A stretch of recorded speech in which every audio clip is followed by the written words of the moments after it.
Welcome back to the DK Custom Products channel. My name's Kevin. I'm here with John from Rycor, and you can see a dynamometer here. We're going to be doing some dynamometer tests of shocks later on today.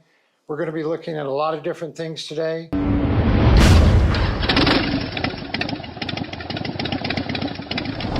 So what we're going to look at today are the Intimidators. The Intimidators are a front suspension component that we've been carrying at DK Custom for 6-7 years now. And the reason why is because we test everything, and if it works well and we would run it on our own bikes, that's something that we generally put on our website. So what we're going to go through today is John's going to break down how the Intimidator valves work and why they're a superior option than most others out there. When you have a single circuit for compression and rebound, right? So on the front end, we're talking about compression, right? When you have a single circuit, you're forced to try to optimize it for chassis input and wheel input. And when you do that, you have to give a little on each side. It's not going to be optimum for your wheel input, and it's not going to be optimum for your chassis input. It's going to be somewhere in between. Where here, we can optimize wheel input and chassis input. So it's making two circuits. It's separating the circuits so that we can valve it for wheel input and chassis input. Is this setup using the factory damper tube, the lighter weight fluid, the factory springs or some aftermarket springs, along with the Intimidators? Are you going to get a better ride if you spend twice the money on a cartridge system? And why are you not going to get a better ride out of a cartridge system? So whether you're talking about damper rods or cartridge system, you're asking a single circuit to do two jobs. Whether it's a cartridge, whether it's a damper rod and holes, whatever it is, you're asking a single circuit to do two jobs. So sitting in front of us right now, I've just pulled a couple of examples. The blue ones here are the 49 millimeter Intimidators. And then these ones here are your 41, both for Harley-Davidson. They're all broken apart right now, so we can it's important to understand exactly what the internal component is so that you can understand why it's different, why it's better, and that sort of thing. So initially, when we look at the stem of it, we remove the cover here and we see the actual inertia valve, all right? So every time your bike encounters an event, or which is technical term, a bump, right, it's going to fire that inertia valve. Right? And that valve is spring-loaded? It is spring-loaded, so it holds it up in place. This is working on your compression circuit. So what's going to happen is, much like a conventional style shock and things like that, you'll have a shim stack in there. These are simply deflective valving. All right? So these sit on top of here. You also, in here, let's just get a little thing. So you can see that is actually a check valve, so your return will happen on here. So it's just a little check valve in there that the shim stack sits on top of. So when the fluid, when your front end begins to compress and the fluid comes up through the damper rod, it's going to force it through that shim stack. So we'll put this together here so we can understand a little bit better.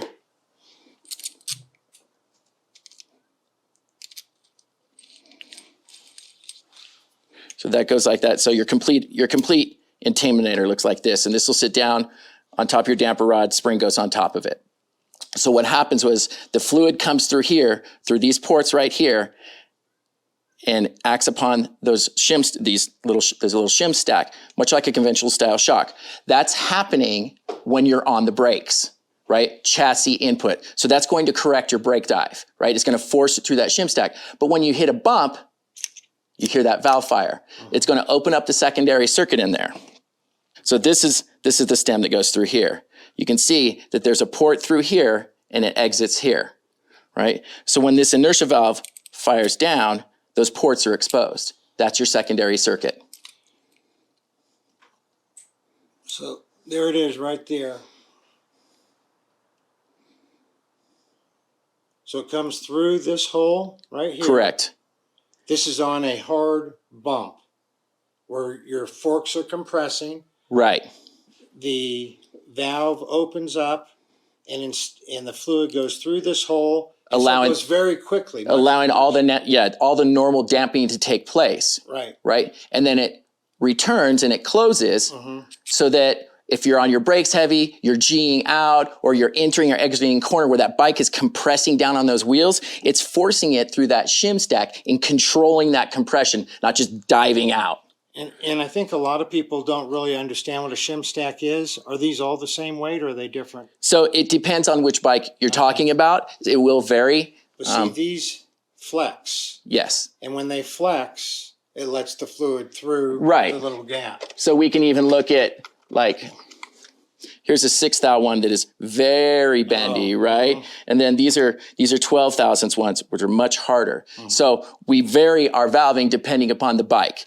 Even some of the rider and the rider weights, riding styles and stuff like that. So depending on what bike you have will depend upon how we valve those, right? So it's sort of individualized for each bike. So when you're putting on your brakes, there's not a jolt, so the Intimidator valve doesn't fire. Right. So the fluid has to go through the shim stack. Has to push those up out of the way. Much more restrictive than when the valve fires and it comes straight Right. through the hole and out the top. Right. And then when the bike wants to return, that moves just right out of the way, which is right around that edge right there. So it's kind of a check valve. So it doesn't matter how much pressure, it's a closed valve, right? Until you hit a bump, right? And then once that opens, then it's the normal, and these holes in here are specifically tuned, right? So it isn't just a wide open system. It is, we have done is we've put it on the dyno and we've said, okay, what's an optimum valving, and then what's for chassis input and wheel input, right? And so these are optimized for your wheel input, and these are optimized for your chassis input. So there's no drilling, there's no modifications or anything. You literally pull your springs out, drain your oil out, put these things in, put the other oil back in, put in 5-weight or 10-weight, whatever it calls for, and you're done. There's nothing to it. Most Harleys come with just a damper rod and a spring and oil. Obviously, this kit is better than that. You still have the damper rod in there, and this is sitting on top of the damper rod. So you still have that. This valving is all in addition to. So I think I see where you're leaning. What we're doing here is we're taking. It's just a series of holes that the fluid is your fork oil is flowing through, right? It's the same on compression as it is on rebound because the diameters of the holes don't change, right? And so as speeds ramp up, forcing the same amount of oil through holes and stuff, it changes characteristics. What this does when you're talking about deflecting these, right?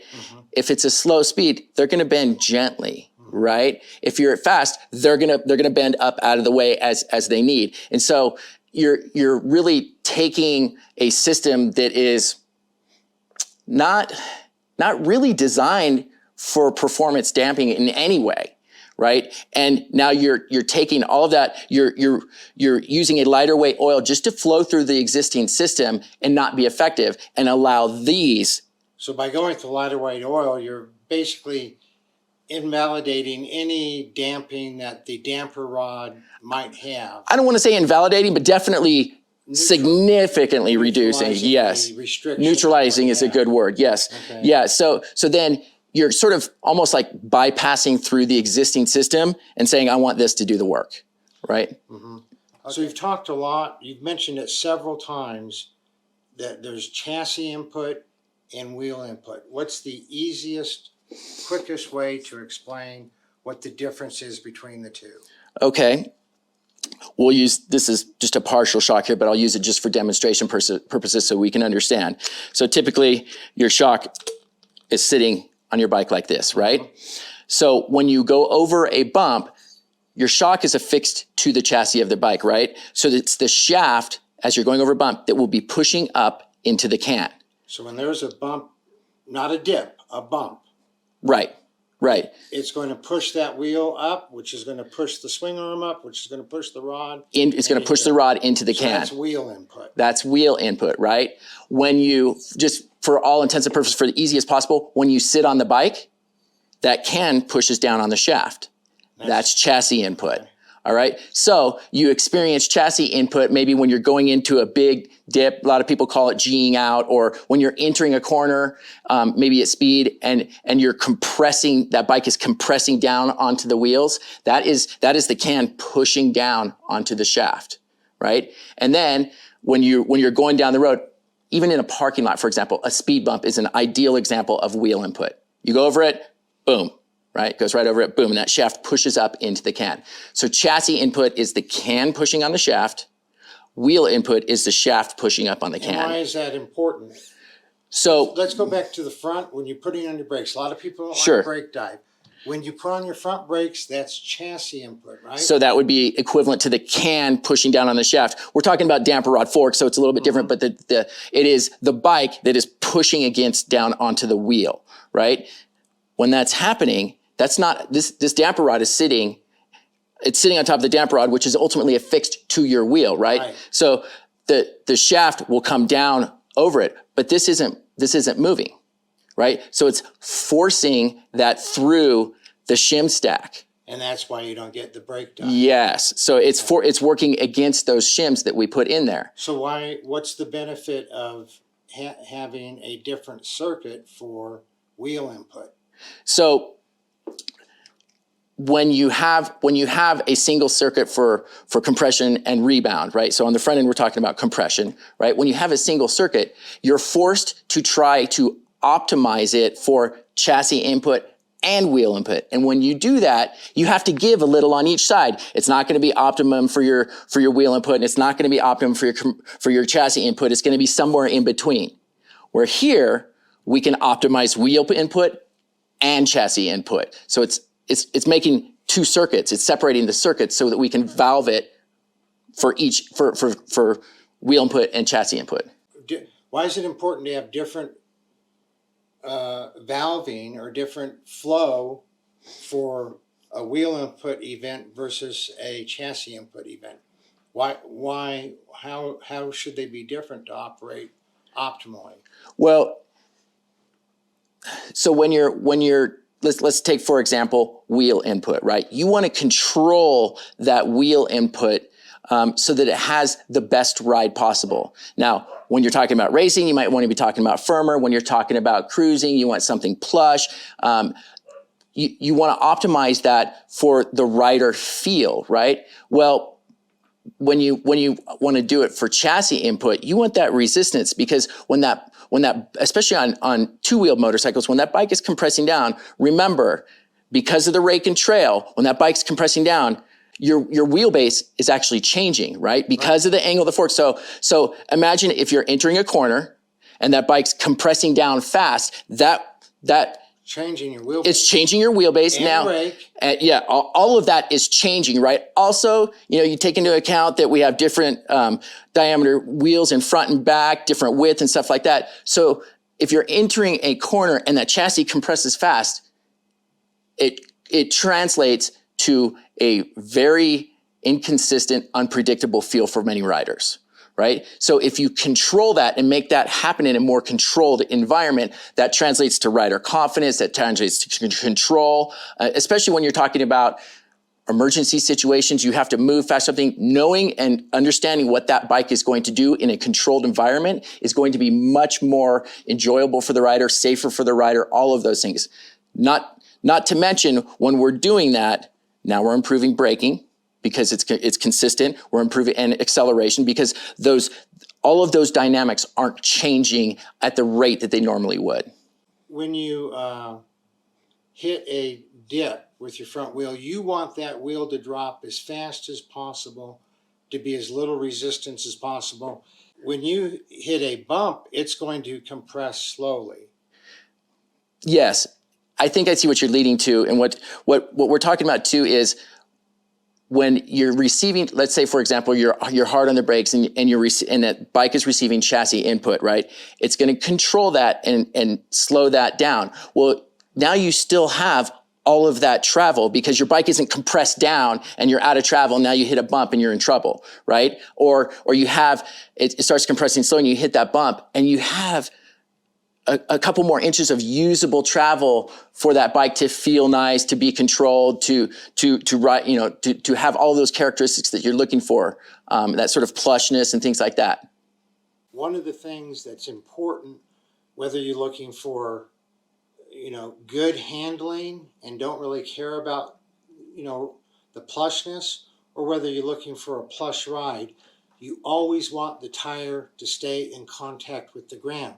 You don't want to hit a bump and have that tire skip and come off the ground a little. Or even your contact patch change, right? That's going to affect your braking and your and your traction and things like that.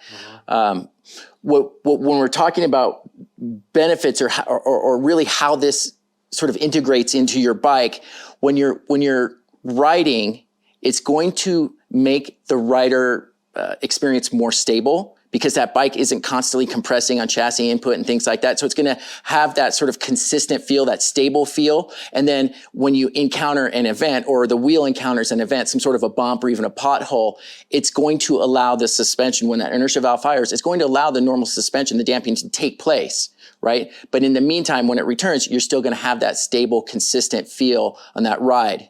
Okay, so, and then another thing is that, and you mentioned it earlier, I'm going to say it really simple, is that if you have your brakes on and then you don't have something like this, you just have the regular Harley front suspension, and you have your brakes on, front brakes, then you're going to use up almost all of your travel in what's called brake dive or front end dive. Right, it's just weight transfer, bump, and then you bottom out. Yes, now you're out of travel. And so with this, it reduces the brake dive, so then when you hit the bump, you still have plenty of travel. Yeah, and you will be more upright as well, right? And so instead of that whole weight transfer that happens and all of that stuff, you're still going to be more upright. That's going to feel more controlled. You're going to be more aware of your environment and all of those things while that suspension is still working. When you hit a bump is when the Intimidator valve fires. So when you hit a bump, it absorbs that bump because it lets way more fluid flow through. Correct. Okay, and then when you hit a dip, it just goes down into the dip. Yes, it's dropping out. That's what the check valve does. It allows the fluid to return. So when you look at it, the surface area available for fluid to transfer on the return is much greater, right? So your return is going to be faster. So how does the factory front forks work? You have a particular orifice in the dampening rod that is the same. It's just a hole. Whether you're pushing it through this way or that way, it's still the same diameter. When you do put your brakes on, it lets too much oil flow through and lets the forks compress. Right. Okay. What about when you drop out into something? So that wheel is only going to droop out, is what we call it. It's only going to droop as fast as it can flow through that particular hole. And with this, how does it? So it's going to allow, since we're with a lighter viscosity oil, it's going to flow through those existing ports that are in the damper rods already, right? And then we're going to let it, we always want as fast return as we can, because we want as much usable travel for the next event. So one of the main bullet points is this lets the oil flow much more when necessary to keep the tire in good contact with the ground. And then when it's receiving input, whether it's from the chassis, it's controlling that in the most consistent way possible. So you have a stable, So you have a stable ride as you're going through corners, as you're going through straightaways, through your braking, acceleration. It's all going to be stabilized because now the chassis has one circuit and the wheel input has another. So the bottom line on the Intimidators are, of course, they keep a better contact patch with the road. They reduce brake dive. You would think that when you reduce brake dive, that it's going to be stiffer because it's not compressing as much. But when you're having chassis input, you don't want it to compress as much. You want to preserve that travel. You don't want to be blowing through your travel, right? You want to keep your travel so that when you hit a bump, there's travel left to take up the bump. Yeah, ideally in any situation, you want to have the maximum amount of travel to absorb whatever event the wheel sees, right? That translates into a better ride, right? So, but when you hit a bump, it lets the wheel move very quickly up toward the chassis, which makes for a smoother ride. With the Intimidators in there, you get better contact patch, you get less brake dive, and you get a much plusher ride, because when that wheel hits a bump, it compresses very easily, but then when it's putting on the brakes or when it's not a sharp bump, it keeps it stable, preserving your travel for when you hit a hard bump. Right. As we were talking earlier, we were talking about developing off-road racing shocks, and some of those have somewhere between 22 and 30 inches of wheel travel. You want to have the maximum amount of travel to absorb any event that the wheel sees. That will what that translates to is not disrupting your motorcycle or your trike or whatever it is you're riding. So you have a much more stable, predictable ride. That wheel can be working, right? And that bike can be. Keep the bikes Yes, yeah. Ideally, that's what you want, right? So when you're going through a curve and there's a bunch of little divots or bumps in the road, you're not going to be rattled off your, you're not going to be rattled off the handlebars. The tire is going to stay a good contact patch on the ground. Right, yeah, especially, if you're going through that and like you're talking about that wheel's sort of bouncing along, well, now you're talking about traction, and now you're talking about, am I going to be able to hold that edge, or, what's that going to feel like if I do have to jump on the brakes in that corner and stuff like that? It's going to be so consistent that you'll know what that bike is going. Or is this setup using the factory damper tube, the lighter weight fluid, the factory springs or some aftermarket springs, along with the Intimidators? Are you going to get a better ride if you spend twice the money on a cartridge system? And why are you not going to get a better ride out of a cartridge system? So whether you're talking about damper rods or cartridge system, you're asking a single circuit to do two jobs. Whether it's a cartridge, whether it's a damper rod and holes, whatever it is, you're asking a single circuit to do two jobs. So we're separating it. When people take out their damper rod, they take out their springs and they put in a cartridge system, and it rides much better. You're saying if you left that in and put this in, it would ride even better. Yes. Because even in a cartridge system, they have valving in there, but it is still a compromise. Yes. Wheel input and chassis input. There's no dynamically adjusting of the valving. This dynamically, when it encounters a hard jolt, a hard bump, it adjusts to a whole different valving scenario. Whereas you're saying with the cartridge. So a cartridge will be an improvement over damper rods. There's no doubt about that, because you're now using shims that work on deflection, right? So they will bend, right? And it will be a better ride, no doubt, than just forcing an oil through a damper rod hole, right? There's no doubt that it will be an improvement, but it's still, I can't tell you that I'm going to take this shim stack and make it good for chassis input and good for wheel input. I have to choose, right? And so I'm going to have to choose, do I want wheel input to be optimized? I'm not worried about my chassis, or vice versa. And you're going to find somewhere in between. You're going to, okay, it's not as good as I'd like it for this, and it's not as good as I like it for that, but it's kind of a happy medium. Where with this, you can go, no, it's optimized for this and it's optimized for that. So we've separated it, right? So if I had to put them in order of ideal, I would say damper rod is just, it is what it is, and then a cartridge system would be an improvement, and then ultimately you're going to go to an Intimidator because it's separating it now. So you have an $800 or $900 cartridge system is not going to give as good of a ride as these are under $200. Because it still isn't separating the circuits. Right.